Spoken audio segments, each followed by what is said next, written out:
Hi అండి. ఇవాళ back ఏక్ గురించి, ప్రెగ్నెన్సీలో బ్యాక్ ఏక్ గురించి మాట్లాడుకుందాము. చాలామంది బ్యాక్ ఏక్ కంప్లైంట్ చేస్తూ ఉంటారు, బాగా నడుము నొప్పిగా ఉందండి అని చెప్తూ ఉంటారు. యూజువల్గా ఈ పొట్ట పెరిగే కొందికి, ప్రెగ్నెన్సీలో పొట్ట ఇట్లా పెరిగే కొందికి వెన్నుపూస కూడా ఇలా బెండ్ అవుతుందండి. దాని లార్డోసిస్ అంటారు. సో దాని మూలన కొంత బ్యాక్ ఏక్ వస్తాం అనేది కామన్గా జరుగుతూ ఉంటుంది. కొంతవరకు మనం ప్రివెంట్ చేసుకోవచ్చు.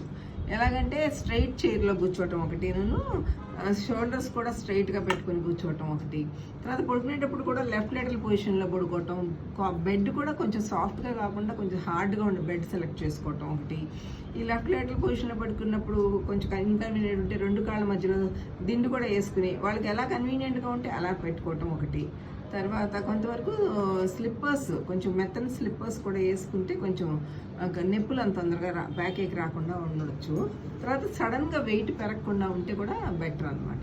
తర్వాత ఈ కంప్యూటర్స్లో సాఫ్ట్వేర్స్ వీళ్ళందరూ కూర్చుని కంటిన్యూస్గా వర్క్ చేస్తారు కదా, ఆ కంప్యూటర్ లెవెల్లోనూ మనం కూర్చునే టేబుల్ కొంచెం మంచిగా సెట్ చేసుకుంటే కూడా బ్యాక్ ఏక్ రాకుండా ఉంటుంది. రెండోది, ప్రతి 2 గంటలకు కానీ గంట తర్వాత కానీ లెగిసి కొంచెం అటు ఇటు నడిచి అన్ని జాయింట్స్ మూవ్ చేసుకుని కొంచెం బ్లడ్ సర్క్యులేషన్ ఇంక్రీజ్ అయ్యేటట్టు చేసుకోవటం మంచిది. కొంతవరకు అందరూ కూడా ప్రెగ్నెన్సీలో కూడా యోగాను, బ్రీతింగ్ ఎక్సర్సైజ్ ఇవన్నీ చేస్తే వల్ల కొంత తగ్గుతుంది. కానీ ఇంకా తగ్గకపోతే కనుక స్ప్రేస్ కానీ, పెయిన్ కిల్లర్ స్ప్రేస్ కానీ, లేకపోతే జెల్స్ కానీ అప్లై చేసుకుంటే బెటర్ అవుతుంది. ఎట్లా 9 months అలా కంప్లీట్ చేస్తాము. కానీ ఓవరాల్గా మాత్రం వీలైనంత వరకు పెయిన్ కిల్లర్స్ అవాయిడ్ చేస్తే మంచిది. Okay, thank you.